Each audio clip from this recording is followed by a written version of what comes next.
Japan has created some of the greatest revolutions in watchmaking history. The first one brought Switzerland to its knees. The second created some of the most accurate watches ever made. And the most surprising part, both companies were born just a few miles apart. On one side, we have Seiko, the brand that introduced the world's first commercially available quartz watch, created the revolutionary spring drive, and transformed Grand Seiko into one of the most respected watch manufacturers on the planet. On the other side stands Citizen, a company that receives far less attention yet is responsible for technologies used by millions of people every day without them even realizing it. A brand capable of producing watches that can run for decades using nothing but light, while also holding one of the most impressive accuracy records ever achieved by a wristwatch. But here's the question that has divided watch enthusiasts for decades. If someone gave you unlimited money today to buy any watch from one of these two brands, and you knew it would be the only Japanese watch brand you could wear for the rest of your life, which one would you choose? Seiko or Citizen? Which has the better history? Which offers higher quality? Which builds better movements? Which innovates more? And which one truly deserves the title of King of Japan? Today we're putting these two giants head-to-head in the ultimate showdown. History, innovation, movements, accuracy, design, quality, and value for money. Because by the end of this video, not only will there be a winner in every category, we'll also discover which of these two legends truly dominates Japanese watchmaking in 2026. And some of the results may surprise even the most experienced collectors. Chapter 1. Two companies, two philosophies, two paths to greatness. To understand this rivalry, we need to go back more than a century, long before smartwatches existed, long before the internet, long before Japan was considered a watchmaking powerhouse. It all began in 1881. A young entrepreneur named Kintaro Hattori opened a small watch shop in Tokyo. It wasn't a large company. It didn't own giant factories. It didn't have groundbreaking technology. But it did have enormous ambition. His philosophy would eventually become one of the most famous mottos in the watch industry: always one step ahead of the rest. And for more than a century, Seiko has tried to live up to that promise. The company started by selling watches. Then it developed its own movements, its own cases, its own dials, its own hands, eventually becoming one of the most vertically integrated manufacturers in the world. Nearly everything was produced in-house. Meanwhile, decades later, another company emerged with a completely different vision: Citizen. Its name already tells part of the story. The goal wasn't to create exclusive watches for aristocrats or wealthy businessmen. The mission was much simpler: to create reliable, accurate watches for ordinary people, for everyday citizens, for anyone who wanted access to a quality timepiece. And while that may seem like a small difference, that philosophy still influences both companies today. Seiko has always pursued innovation and prestige. Citizen has pursued practicality and the democratization of technology. Two completely different paths, yet both ultimately arrived at the same destination, becoming the two giants that dominate Japanese watchmaking today. And this is where the real battle begins. Chapter 2. When Japan shook Switzerland. If there was ever a moment that changed watchmaking forever, it probably happened on December 25, 1969. That day, Seiko unveiled a watch that looked like it came from the future, the Seiko Astron. At first glance, it didn't seem particularly revolutionary, but inside was a technology capable of changing the world. For the first time, a commercially available wristwatch used a quartz oscillator. The result was devastating. Its accuracy was so far beyond traditional mechanical watches that it seemed impossible. What had once been measured in seconds per day suddenly became measured in seconds per month. Swiss manufacturers initially watched with skepticism, but they quickly realized they were facing a genuine threat. Thousands of jobs disappeared. Dozens of brands went bankrupt. And for years, the Swiss watch industry endured one of the deepest crises in its history, what we now know as the quartz crisis. And yes, Seiko was one of the main reasons it happened. But Citizen wasn't standing still. While Seiko was revolutionizing the industry with quartz technology, Citizen was developing a different strategy. A strategy focused on making technology more practical, more efficient, and more useful in everyday life. Then came EcoDrive. And here, Citizen achieved something extraordinary. It solved one of the biggest drawbacks of quartz watches: the battery. The idea was brilliant. What if a watch could be powered by any source of light? Sunlight, artificial light, indoor light, outdoor light. Almost any form of illumination could keep the watch running. While millions of people continued replacing batteries every few years, Citizen was building watches capable of operating for decades. And the most impressive part? EcoDrive wasn't an experiment. It became a global success. Today, tens of millions of EcoDrive watches have been sold worldwide, and for many users, it remains one of the most practical technologies ever developed in the watch industry. So if Seiko revolutionized the world, Citizen found a way to make it more convenient. And that makes this rivalry far more interesting than it appears at first glance. Chapter 3. The Heart of the Watch: Who Makes the Better Movements?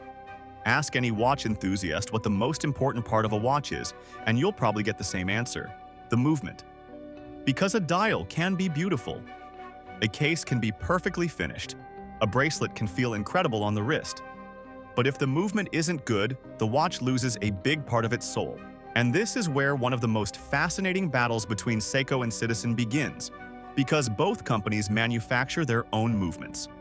But they do it in very different ways. Seiko has always been obsessed with mechanical watchmaking.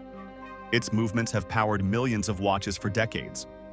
From the legendary 7S26 found inside the iconic SKX, to the modern 4R and 6R calibers that power many of today's collections. What's interesting about Seiko is that these movements have earned an almost legendary reputation, not because they're the most accurate, not because they're the most beautifully decorated, but because they simply work, year after year, decade after decade. They're built for real life, for travel, for daily wear, for reliability. And then there's spring drive, a movement unlike anything else in the industry, technically mechanical, yet regulated electronically. The result is mesmerizing. Instead of ticking forward in tiny steps, the second's hand glides smoothly across the dial, as if time itself were flowing. It's one of the most unique technologies ever developed in watchmaking. But Citizen has some serious weapons of its own, because while Seiko was perfecting spring drive, Citizen quietly built one of the largest movement empires in the world. Citizen owns Miyota, one of the biggest movement manufacturers on the planet. If you've ever owned a micro-brand watch, there's a good chance it was powered by a Miyota movement. And that's no accident. Miyota movements are known for three things: reliability, simplicity, and ease of maintenance. Millions of watches around the world depend on them every single day. But Citizen also has a high-end side that many enthusiasts overlook: the Citizen Chronomaster, and perhaps the most impressive movement in this entire comparison: the caliber 0100, a movement so accurate that it almost sounds unbelievable. While many quartz watches gain or lose a few seconds per month, the caliber 0100 is accurate to approximately 1 second per year, not per month, not per week, per year. That level of precision is extraordinary, which makes this category difficult to judge, because Seiko delivers mechanical magic, while Citizen delivers technological perfection. And depending on what you value most, either brand could be the winner. Chapter 4. Accuracy. Here's the big difference. If there's one category where Citizen can challenge virtually any watch manufacturer on Earth, it's accuracy. Because Citizen has spent decades chasing perfection. Its radio-controlled EcoDrive watches automatically synchronize with atomic clocks. Its satellite wave models connect to GPS satellites. And then there's the incredible caliber 0100, a watch accurate to around 1 second per year. Those numbers are astonishing. They're the kind of figures that even luxury Swiss brands struggle to match. But Seiko approaches the problem differently. Grand Seiko has built an entire philosophy around precision. Its high-beat movements operate at 36,000 vibrations per hour. Its spring drive technology delivers remarkable real-world accuracy. And every movement is carefully adjusted to perform at an extremely high level. The difference is simple. Citizen pursues absolute accuracy through advanced technology. Seiko pursues accuracy while preserving the beauty of mechanical watchmaking. If we're talking purely about precision, this point goes to Citizen. Chapter 5. Design and personality. Design will always be subjective, but there are clear differences between these two brands. Seiko tends to create watches with strong personality and character. An alpinist, a turtle, a samurai, a presage. These are watches that enthusiasts instantly recognize. Citizen takes a different approach. Its designs are generally cleaner, more modern, more versatile. Models like the Tsuyosa and Series 8 feel contemporary and refined. In simple terms, Seiko often wins the hearts of collectors. Citizen often appeals to people looking for an elegant, everyday watch. Neither approach is right or wrong. It simply depends on what you want from your watch. Chapter 6. Who offers more for your money? This might be the most important category for most buyers. Value for money. And right now, Citizen is putting up a very strong fight. For less money, Citizen often offers sapphire crystal, titanium cases, eco-drive technology, and outstanding accuracy. The Tsuyosa has become one of the biggest success stories in recent years for exactly that reason. Seiko still makes fantastic watches, but many enthusiasts believe some of its collections have become increasingly expensive over the last few years, particularly certain Presage and Prospex models. That's why, if we're looking strictly at specifications per dollar spent, Citizen probably has a slight advantage in 2026, and even many Seiko fans would agree with that. Who is the king of Japan? After comparing their history, innovation, movements, accuracy, design, and value for money, one thing becomes clear. There is no absolute winner. Because Seiko and Citizen represent two completely different philosophies of watchmaking. Seiko is passion, its heritage, its tradition, it's the mesmerizing glide of a spring drive seconds hand, and the emotional connection that comes with mechanical watchmaking. Citizen is technology, its precision, its practicality. It's proof that advanced engineering doesn't have to cost a fortune. If you're a mechanical watch enthusiast, Seiko will probably steal your heart. If you're looking for cutting-edge technology, incredible accuracy, and outstanding value, Citizen may be the smarter choice. And perhaps that's the real conclusion of this entire comparison. Japan doesn't have one king. It has two.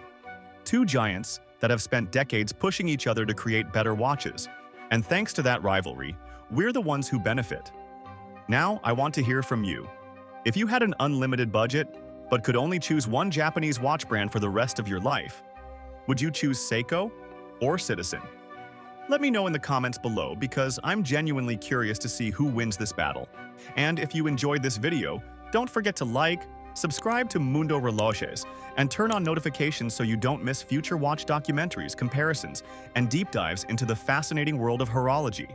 Thanks for watching, and until next time, enjoy your time and enjoy your watches.